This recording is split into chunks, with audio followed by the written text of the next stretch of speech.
Hello, my name is Bea Cupin, and you are watching Rappler. Monster ships, or a monster ship, water cannons, and aggressive actions, including the boarding of Navy ribs in Ayungin Shoal. There seems to be no end to China's aggressive actions, and by now the public is familiar with how China acts in the West Philippine Sea, waters that are part of the Philippines' exclusive economic zone, but that China claims as its own. It's behavior that occurs in other waters too, the East China Sea and the Taiwan Strait, among other areas. But what is China's end goal, and how should countries like the Philippines respond? For today's edition of Rappler Talk, we have as a guest a man who's been keeping a very close eye on China's actions in the South China Sea, shedding light on activities that most people don't know about, that China does not want people to know about, but that we all deserve to know. Ray Powell is a retired colonel of the U.S. Air Force who has served as military attaché to Vietnam and Australia. These days, if you're very online, just like me, you'll know him as @GuardianNotRay, posting updates from about China's illegal movements and incursions in the South China Sea, especially in the West Philippine Sea. He is director of SeaLight, and according to Chinese state media, he is the darling of the Philippine press. Welcome to Rappler, Ray. Hi, Bea. Hello. Okay, let's start with the monster ship. It's making headlines actually beyond the Philippines at this point, right? China Coast Guard ship 5901. It's been hanging around the Philippine EEZ for quite a long time. At one point, it was just 800 yards away from the Teresa Magbanwa. What is it doing there? What does it mean for China to send such a unbelievably huge ship? Well, the only reason to have a ship of 12,000 tons in your Coast Guard is to intimidate other countries, other ships, right? There's a Coast Guard ship operational there's no reason for a ship to be that large in the Coast Guard. It's just that, so that's why it exists and that's why it's there.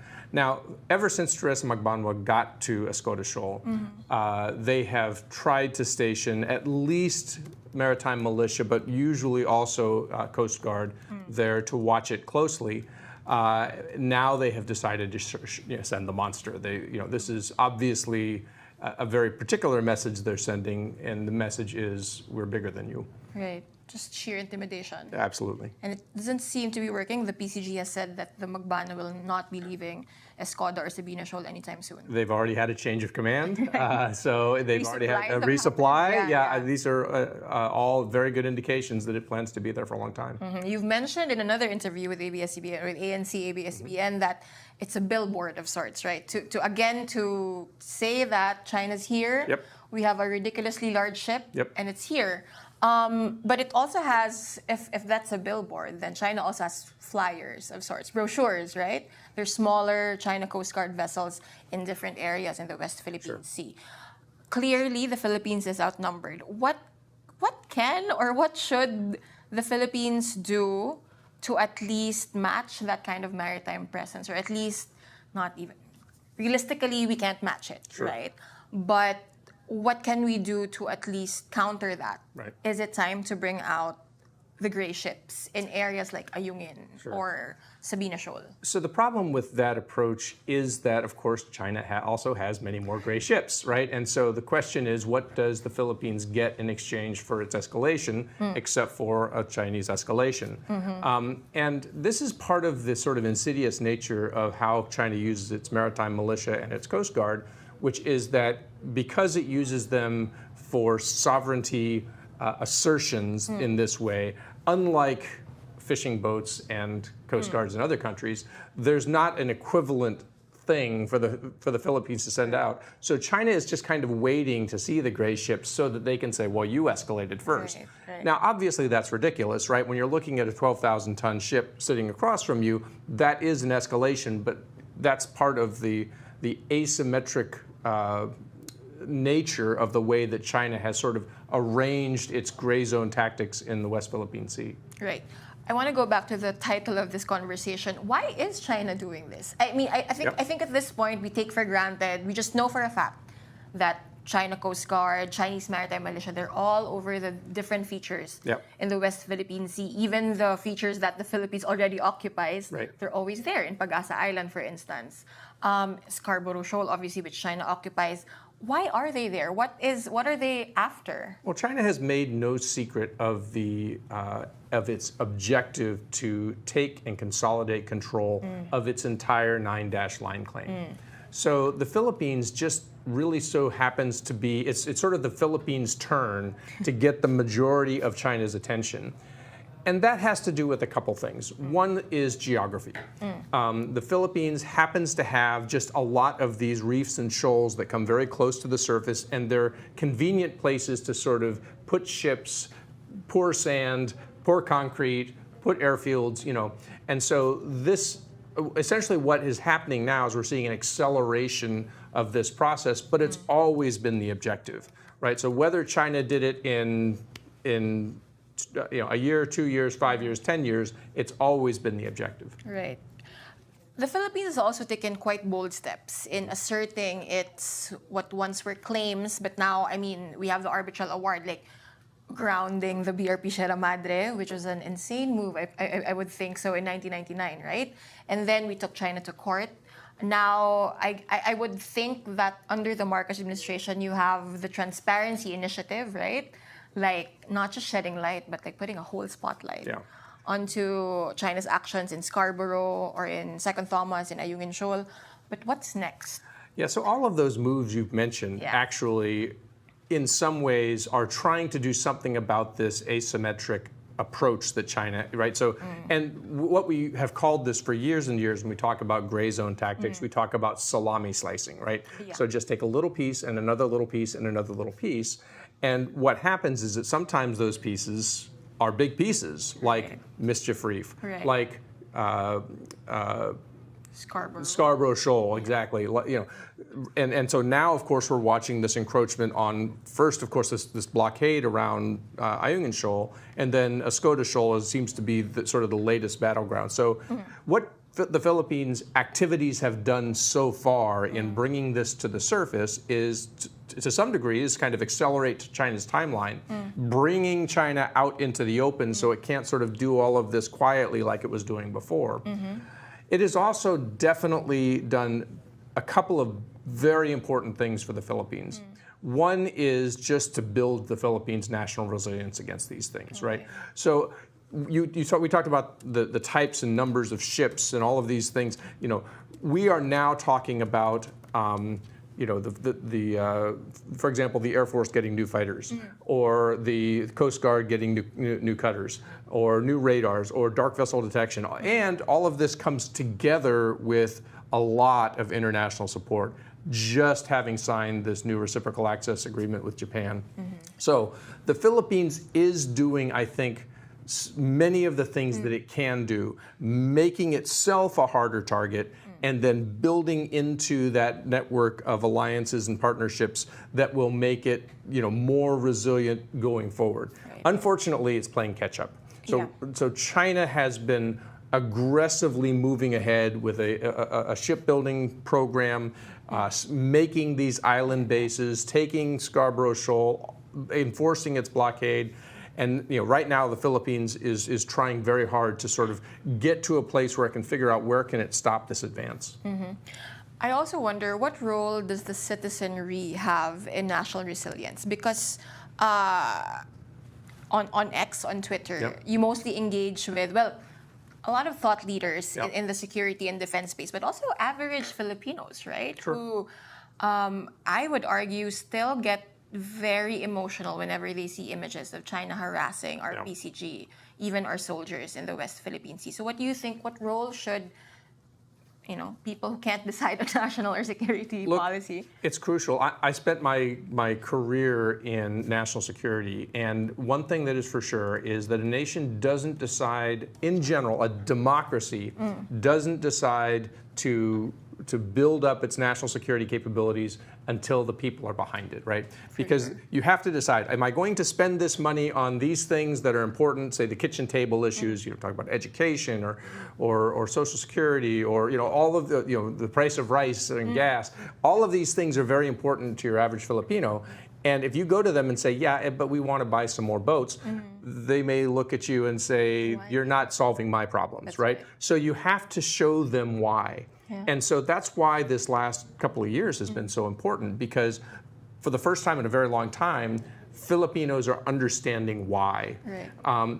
But up until then, everything was kind of quiet. It was out there. It was, again, the salami was here and there. salamis was slowly getting sliced, and China was achieving its objective slowly and under the radar. And now it's out in the opens. And again, you're trying to play catch up, but at least you're on the field now. Right. At least we're on the right lane. Sure. And the speed is it's there. Yeah, I mean, you're trying to make up ground. Yep. And you have ties with our treaty ally, the U.S., for instance, on unprecedented speed. Japan, the RA as well. So you have all those working together. Is the Philippines making the most or making the best out of these like-minded countries reaching out? Because aside from the U.S. and Japan, obviously you have Australia, but you also have countries like Canada, New Zealand, France wants to Germany, wants to soft vote with the Philippines.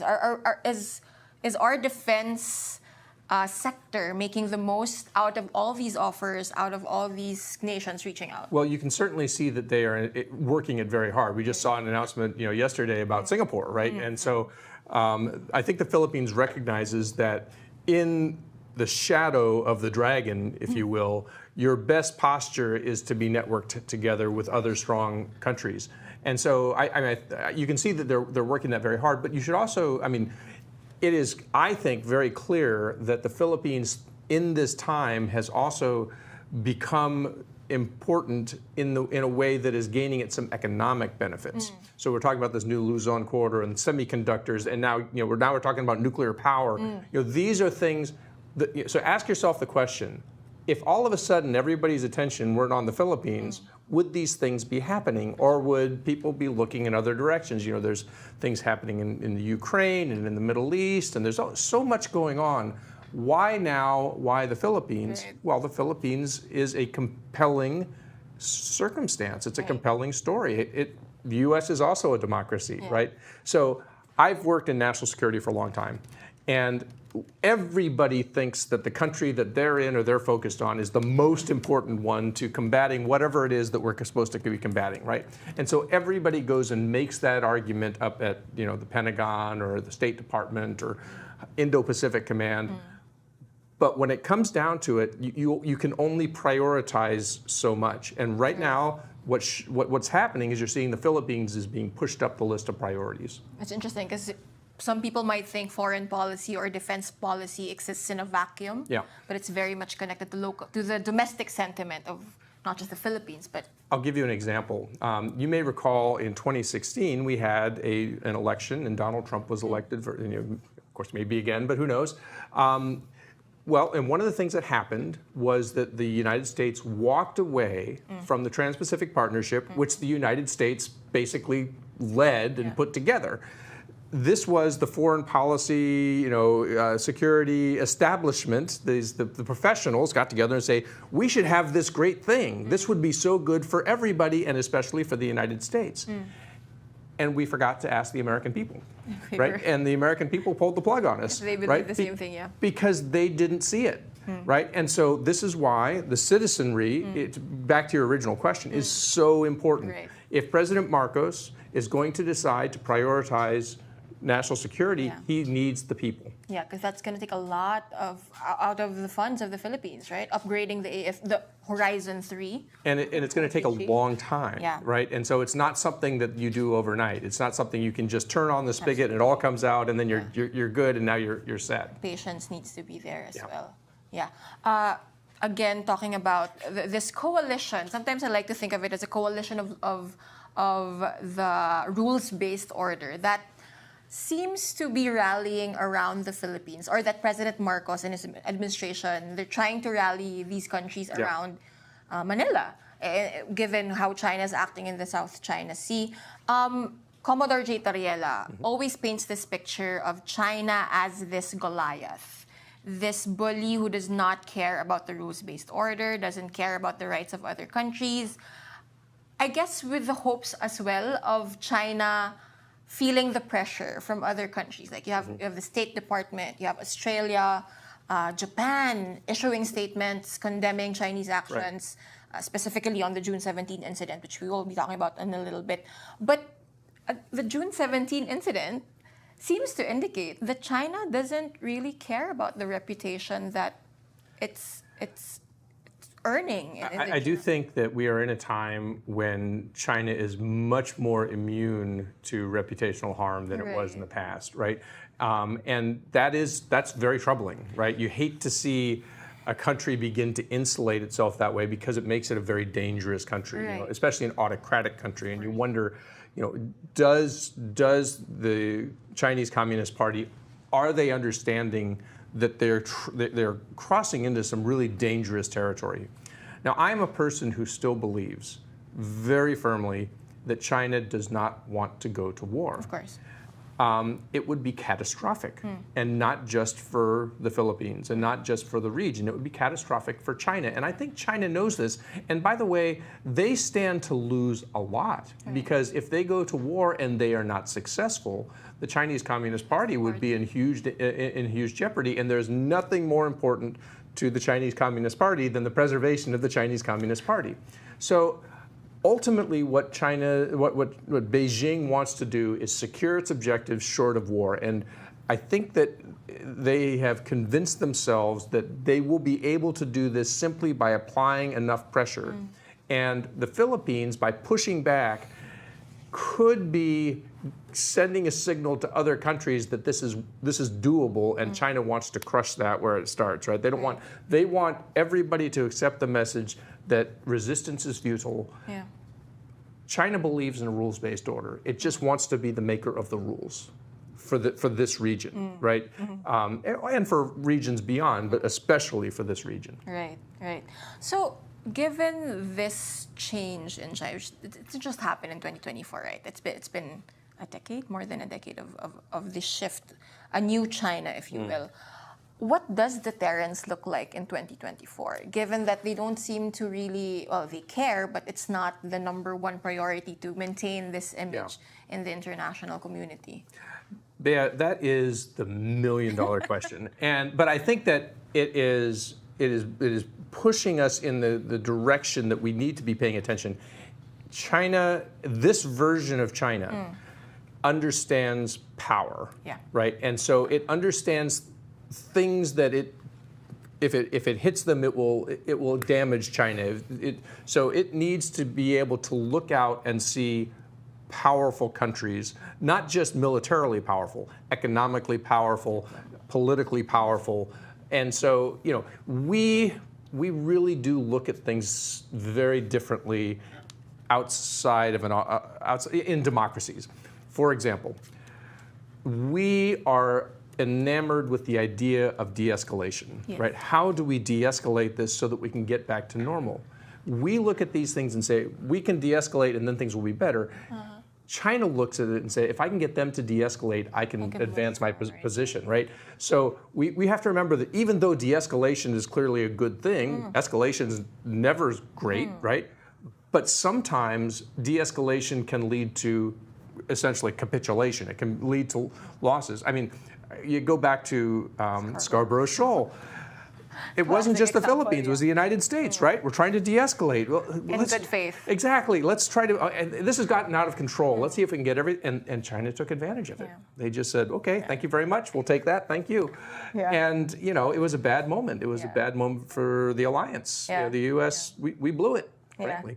For our viewers who are not very familiar with Scarborough Shoal, so the standoff in 2012, right? And then a negotiation happened for both for the Philippines and China to pull out. The Philippines pulled out.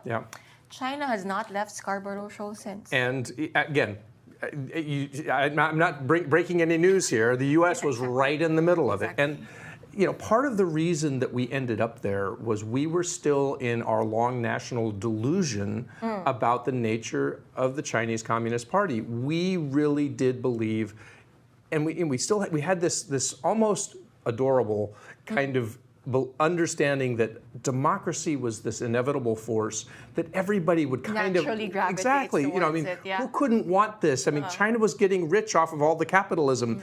Then they'll just want some democracy, and that's not at all what China had in mind, and that's not at all what happened. And it took us about 5 more years after Scarborough Shoal to kind of wake up. I was gonna ask that. Like, why did it take so long for? I feel like the Philippines was shaken out of that slumber right away. Yeah. After the Scarborough Shoal, or even shortly before that, right? Sure. Like the Aquino, the administration of the late Benigno Aquino. Yeah.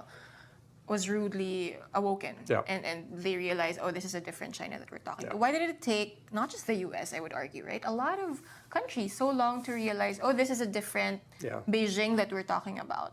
Well, I mean, so it was Scarborough Shoal. It wasn't Catalina Island off of California, right? So it was far away for the United States. If you told your average American, hey, you know, the Scarborough Shoal now belongs to China, they'd just give you a blank stare, right? Because why would they know anything about Scarborough Shoal? That's right. So it was a near and present danger to the Philippines, but it was far away for the United States. And, you know, again, I think that there were people in the U.S., national security professionals, you know, people in the government, you know, who were very concerned about it. But I think the overwhelming sort of vibe was, yeah, but see, they're going to come over. Give them a chance. We just need to keep things cool for a little while longer, and then they'll see. And it was one of these illusions that died hard. And I regret to say it. I was in Hanoi from 2013 to 2016 during the entire island building campaign. Right. Oh my, yeah. Yeah. I swear, I would have meetings with the Vietnamese, and we would actually tell them, hey, you know, we see that you're trying to fix that retaining wall over there. Remember, nobody should be doing island building. And they'd be like, you see what's going on over there, right? Yeah, you know? yeah. And you know, and so, you know, to some degree, and I think they wanted to believe that we had a plan for all this. But, you know, we're not always as smart as we like to think, so it was not a great decade for us. A lot of things kind of happened while we were sort of waiting for China to come across. The good news, I think, there's an old saying that America will always do the right thing after they've tried everything else. The good news is, I think we've tried just about everything else, right? And we are now sort of fully awake to the threat that comes from China. So better late than never, Right. but at least we've got our eyes open now. Right, but I think that's also why President Marcos and his administration puts a lot of focus on the Philippines being the main character of its own narrative. Sure. I guess learning from the lessons of decades past, of administrations past, that, you know, at the end of the day, this is up to us. Every country acts in its own national interest. And this is something I say even about the United States. As much as I mean, as a, you know, true blue American, as Yeah. much as I want to believe that we, you know, stand, you know, atop the mountain top of moral authority, Yeah. obviously every country on earth acts in its own national interest. I think what you look for is, and by the way, values are a part of your national interest, right? So democratic values, free and open commerce, all of those things are in our interests, and that's why we have converging interests with Yeah. the Philippines as well as an alliance. And so I think the good news in all of this mess for the Philippines is, again, you've got sort of everybody's now sort of swiveled around, and now when you hear about people talking about America's national security threats, the Philippines gets rocketed right up to the top. Right. And this is a great time, if I'm, you know, the Marcos administration, to say, maybe go over to the vending machine and say, maybe I should order some more, Right, you know, right. because this is a good time. Right, strike while the iron is hot. Speaking of the U.S. and Philippine the bilateral relationship, online and offline, there's a lot of chatter, especially after June 17. Before that, even like the cases of water cannoning in Ayungin Shoal during the resupply missions, of invoking the Mutual Defense Treaty, in general. But the Marcos admin so far has been very clear. It's not the time and place to do that. You have been advocating for invoking Article 3 specifically, Yep. basically triggering a consultation mechanism Yep. under the MDT. What would that do if the Philippines does trigger that article under MDT? I think it would be clarifying, Okay. which in an important way for 3 countries. Okay. For the Philippines needs to know what the U.S. is ready to do. Okay. The U.S. needs to know what the Philippines thinks it needs from the U.S. And China needs to know that its aggression has got us to this point that we're now talking about the Mutual Defense Treaty in formal ways. So I think one of the problems with the way we used to talk about the Mutual Defense Treaty is we sort of treated it like this on-off switch, like this binary choice. It's like treaty, it's like war or peace, right? But that's not the way any of this works, right? As I said, China, I don't think, wants to go to war. What China believes is that it can push and push and push and push and push up to the point where, oh, maybe we've gone too far here, right?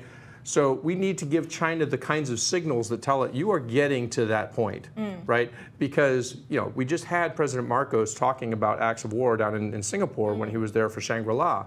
I think those are important signals. China needs to understand that, you can't just continue to water cannon ships and puncture rubber rafts and, have Navy SEALs come back with only 4 fingers. Right. You can't keep doing that and eventually not trip us into very dangerous places. Right. And so they just, China, I think, has over the years got used to the fact that it can do all kinds of things short of war. Do you know, in 1988, China killed 64 Vietnamese out at South Johnson Reef. I mean, you can actually go out on YouTube now and see a Chinese propaganda video where these poor Vietnamese soldiers are being mowed down. I mean, this is the actual footage that China was proud of and put it out for the world to see. So China has gone pretty far before and may believe that it can continue to go farther until it gets what it wants. And I think that, having those consultations would send him some important signals that you've reached your limit. Right. Are you also not concerned, given what happened on June 17, right? They boarded Philippine Navy ribs, they towed these ribs, they damaged the ribs and the equipment on board. One soldier lost his thumb. Aren't we worried about what message this, not message, but what lessons China got from this? Na parang, oh, they can do this. They can go into the lagoon at the foot of the BRP Sierra Madre, and the Philippines will respond by saying no MDT. Yeah. So it is easy for me sitting here at this table with you to tell a world leader what they should do, right? So I am caveating all of that. I'm not in charge of running a country. I have a much easier job. But when you have an aggressor like China, like this version of China, once they normalize an activity, they sort of, everything below that level becomes sort of part of the noise, right? So now, for example, one of the things that they do in other countries, exclusive economic zones, like Vietnam's or Malaysia's, is they do what we call intrusive patrolling. And they just take a Coast Guard ship and they sail around their oil and gas fields just to let, like big billboard again, we own this, right? Nobody even notices anymore. It happens every single day of the year, right? The rafted ships at Whitsun Reef, right? That was a big deal in 2021 when it sort of was discovered. They haven't gone away. They're still there in various numbers. Some during parts of the year there are fewer of them, but they are still there. We just all forgot about them. Right. Because what happens is all of these other things happen that are more serious, and we just forget about the other things just become part of the new normal. So yes, you do have to worry that once the bladed weapons come out, now bladed weapons are in danger of becoming the new normal. Yeah. What's next in their minds? You mentioned Vietnam, you mentioned Malaysia. I'll bring Brunei into the mix because the Philippines within this year actually, signed maritime agreements with Vietnam, with Brunei, not Malaysia. What use are these maritime agreements? They're not military deals. They only talk about proper communication systems between mostly the Coast Guards, actually. What do these agreements actually add? What value do these add? These are one of these necessary things that you really have to do. They don't really move the needle against China's aggression. What they do is they settle the disputes between the other claimants so that at least everybody can turn their attention to the real threat, right? So, for example, last year I advocated for the idea of sending a civic action program, military civic action program, U.S. and Philippine troops together to go build schools and make improvements at Pagasa. I thought that would be a great mission to do together. It would send a great message about the U.S. commitment to the Philippines, and to obviously improve the lives out on Pagasa, and it'd be a great story.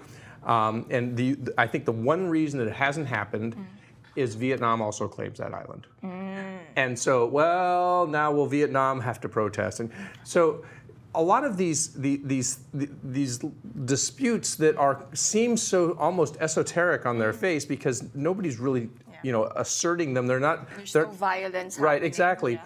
But they get in the way of doing other things that would be great to do, right? And so, for example, one of the things we hear all the time from China is, well, you have Vietnamese fishing boats come into Philippine waters all the time, and nobody talks about those.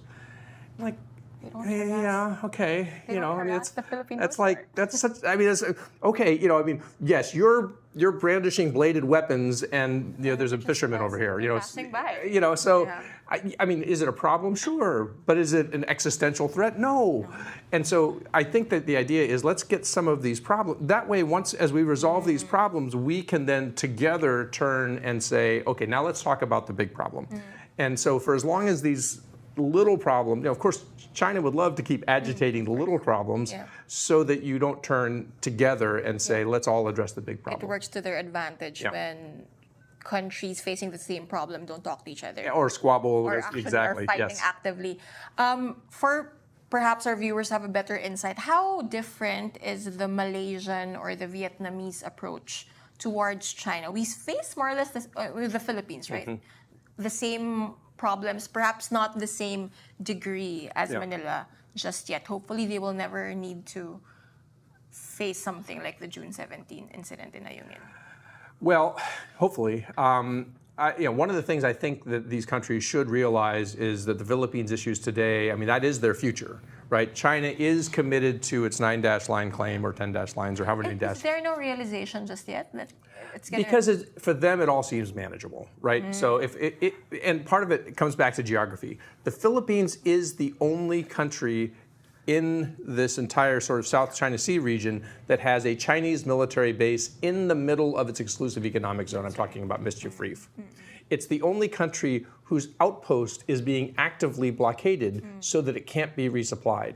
It is the only country that has had a major fishing ground taken away by China.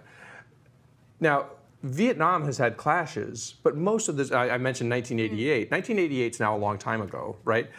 Most of Vietnam's issues are around oil and gas, and it's sort of come to, I think, kind of an equilibrium with that for now. But it doesn't mean it's gone away. China will still do everything it can to impede additional exploration, those kinds of things. Malaysia, the same thing. So it's the Philippines' problems are more difficult. And of course, as a U.S. treaty ally, China will always look harder at the Philippines than it does at those other countries. Right. And that's, that's simply a fact, right? So I think what the Marcos administration has done is said, okay, given that that's a fact, we might as well get as much as we can out of this relationship because China is not going to stop glaring us down, because we're not going to stop being U.S. treaty allies. Yeah, getting the most out of the U.S. relationship and building and fortifying relationships with many other countries. Not so much ASEAN, but that's a different topic altogether. Last question. Let's move on from the sea to the cyber sphere. As someone who has been the target of Chinese propaganda, Chinese malign influence operations, why are they doing this? Well, that's easy to answer, but how does those operations online help their activities out in the West Philippine Sea, for instance? So they are mostly, I think, in these ways, preaching to the converted, right? So they're giving ammunition to the people who are already sort of aligned with them. And so if they can look and they can say, that Ray Powell, he's probably a CIA agent, probably. Yeah. Pretty definitely he is, and they're, see, and then it's just stated as fact. He's got a $500 million propaganda budget. To which I say, I wish. If you could tell me where that is, that'd be great. But by doing this, of course, obviously it's intended to undermine me, and with some people it does. To some degree, of course, it gets us talking about this instead of what they're doing, which is, So I mean, I get it. I mostly try to have fun with it. To be honest with you, I mean, I kind of treat it. I'm a little flattered, I guess, that they think I'm so important. But I think a lot of it is just kind of goofy. Some of the things that I hear about myself are remarkable. I read things about myself. Oh, I live in Washington, D.C. I didn't even know that. My wife will be surprised that we're not in California anymore. Yeah. So yeah, I mean, but you see the same. I mean, I think it's probably more damaging when you have like a guy like Jay who's just getting pounded all the time. Sure. Even from Filipinos. Yes, and he lives here, right? I'm not getting sort of in front of my own country people. I'm not being exposed to the same kind of abuse. So I think that Jay's got a harder problem than I do. So maybe I can be a little more sanguine about it, But I think that's just the price of admission. If you're going to play in this sandbox, you just have to be ready when the person comes over and kicks sand in your face. So. Right. Very last question. You had SeaLight. Why is it so important, you think, to amplify, to put a spotlight, to call China out in essence, right, for what it's doing in the South China Sea? I have this really profound statement that I pull out every once in a while. Be ready to be awed. The gray zone actor succeeds in the gray zone because the zone is gray. I know. Philosophical. That is very so. No, the reason that we call it the gray zone is not because it's not because there's confusion as to whether it's good or bad or legal or illegal. Although sometimes it is that, but because it's opaque, it's not. People don't normally see it, and so one of the things that drew me into this space from the beginning. Remember, I was in Hanoi during the island building campaign. And what I was seeing China successfully expanding its reach and control deep into other countries' waters. And nobody, including us, seemed to have a plan for this. Right. And so what we got together at Stanford with the Gordian Knot Center, and we kind of looked at it. We tried the whole idea behind the Gordian Knot Center is you try to look at it like an entrepreneur. You look at it from Silicon Valley, and you say, what is it that the market needs? What is the market begging for here? And all of a sudden we realize the problem is that nobody knows what's happening. And so China is flourishing in this gray space because nobody knows. So what if we just called it out every time we saw it? Oh, look, there they are. Oh, look, there they are. Oh, look, there they are. Now, we didn't expect at the time that the Philippines was going to come up with its own transparency campaign. And the Philippines campaign is much better than ours because the Philippines has cameras and video and this I mean, I can show you squiggly lines on a map and that's valuable, but it's not as it's not as evocative as seeing what happens to real people who are facing a guy with an axe. Right, or a water cannon hitting a wooden boat. That's much more significant in terms of changing that narrative. And by the way, so I think we started off, and you indicated even before we started that you wanted to talk about, is it working? Well, it is working to do many things. Is it deterring China? Not today, Yeah. But eventually China can only handle so many problems in the world. And eventually it's going to have to decide how much more, I mean, what has it actually gained out of all of its aggression with, over the last couple of years, and what has it lost? Right. And I would put it to you that I think it has lost a ton. And at some point, it's going to have to take a fresh look and say, is this worth it? Right. We're talking about a shoal with a rusty ship on it. And we are just exposing ourselves to so much damage internationally. We have united much of the world against us just by being jerks, frankly. So, at some point, there needs to be a reassessment, and I think that'll come. Yeah, I mean, they brought together domestically. They've brought together personalities you would never think. Absolutely. I mean, just to bring out one example, the Atin Ito coalition speaking to national government, right? Yeah. A lot of these people in that coalition were activists. Yeah.